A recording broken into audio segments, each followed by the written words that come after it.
So as many of you know, we've been out here all morning with the Phoenix Fire Department. So we can now say that Phoenix, our detectives are over there and they're going to be investigating this as a homicide. This scene is a complete tragedy behind us. Not only is this devastating to the first responders that had to respond and witness what's inside, but this neighborhood is very close-knit, community members, and of course the extended loved ones and family members that are related to this home and this residence. What we can say is, so earlier this morning, Phoenix Fire and police received a call just after 8 a.m. about a hazmat situation and an unresponsive person being inside.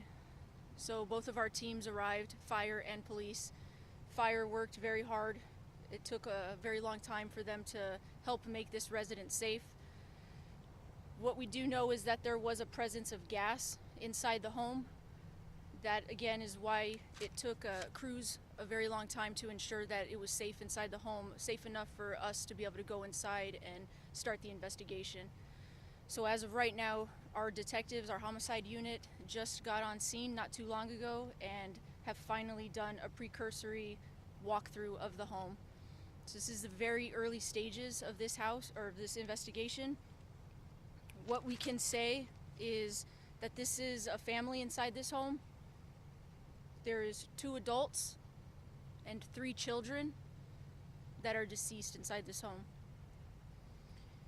with obvious signs of trauma. This scene will most likely be processed by detectives for the majority of the day into the night.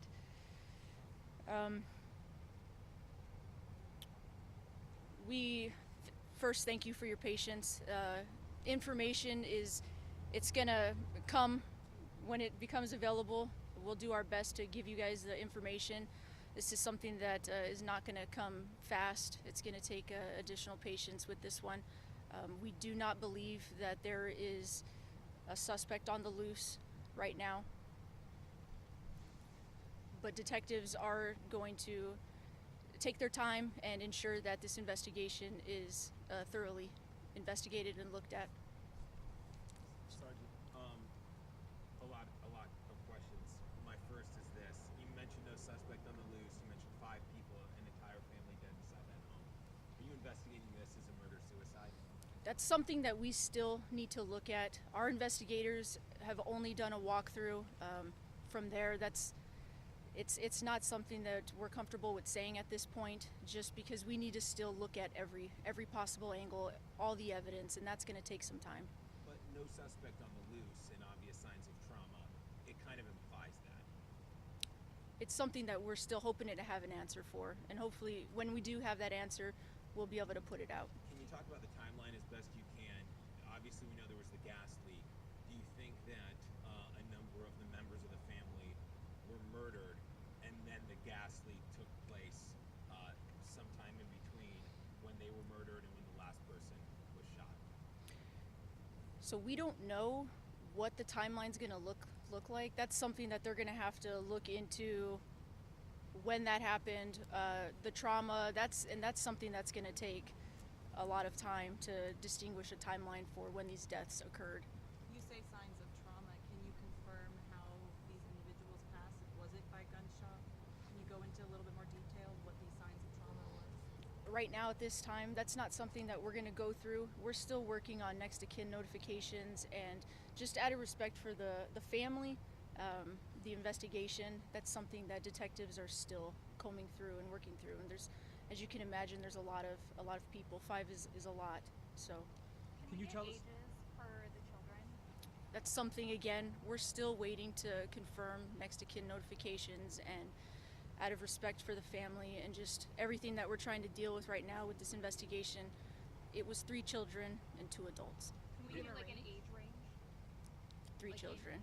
Can you talk about the initial, the was it call for service or whatever? Was that by someone in the house, or was that from an outside source, or kind of how did that? Do you have any idea how that came about? So we received a call of just an unknown trouble. possible hazmat situation with an unresponsive person inside. So from there, that's when we kind of got the large response with fire as well as Phoenix PD. Does the propane tank in the front yard have anything to do with this whole situation? So those are certainly something that we are looking into to determine what was inside.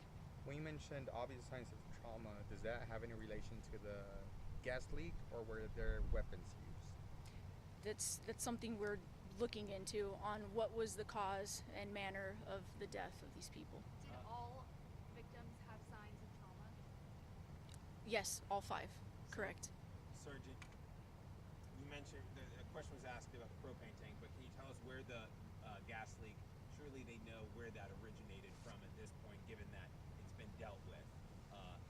Where did the gas leak originate from? So that's something that we aren't able to say right now, just because we've only done a walkthrough. So our whole investigators haven't even walked in that home.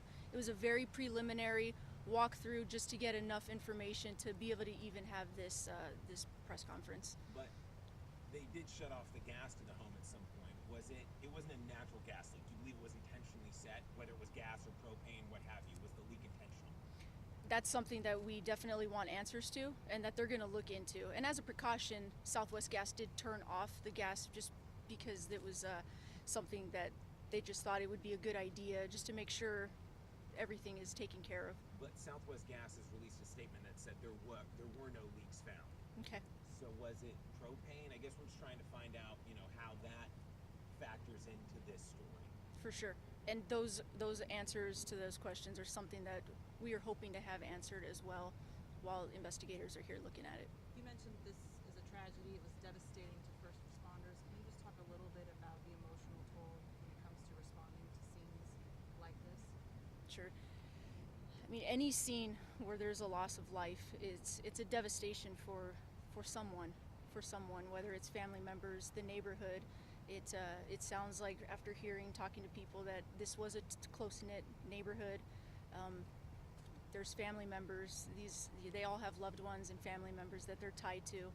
Our first responders, there was a lot of fire crews out here that were working just to make this safe for us. And then, of course, our investigators that have to walk in there, our crime scene techs that have to process, collect evidence.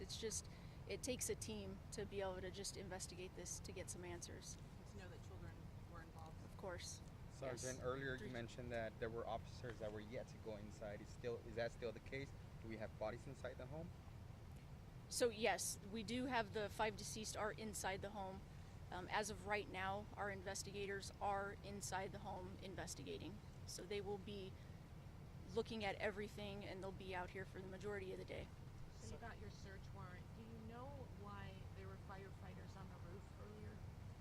Yes, so that was just part of their process in making sure that the house was safe enough for us to enter and start our investigation.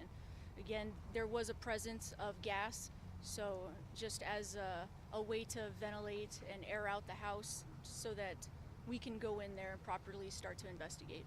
Sergeant, I gotta push you a little bit on this because you say no suspects are on the loose, and yet there's 5 people inside there with obvious signs of trauma. Is it safe to report that one person killed the other 4 and then turned the gun on themselves? If there's no one on the loose, I mean, you know what I mean? Like, the public's gonna ask, where's the disconnect there? Can we just say you're investigating it as a murder-suicide? Right now, we have barely got on scene. It's not something that we don't believe that there's someone on the loose, but this is very preliminary information. Our case agent, our investigators, our crime scene techs haven't even went in there to even begin this process. So as soon as I got briefed, I came out here, and this is where this conversation is. What are you telling all the family and friends that are walking up there about what happened? I'm sure relatives, and we've been told some of them live incredibly close. They're rushing here. We've seen the hugs. What are you telling them about what happened inside? I haven't seen any relatives or anybody where I was standing, so I don't know what those conversations were like, but I can imagine they were tough conversations.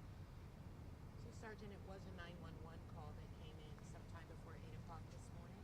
Correct. It came in actually just a little after 8 a.m. Is there anything else that you just want people to know at this point in the investigation? we are doing our absolute best to get out accurate information, and when we can get out factual information, we will definitely put it out, and I will send out a media advisory as soon as possible. Do we expect to have another update today, or is this the update we can expect for today? If there is some important information that they are able to uncover while investigating, while they're inside the home, we just don't know what they're going to find inside the home. So if there is always that possibility, and I'll definitely try my best to keep you guys notified. So thank you Thank you so much. guys. Thanks so much.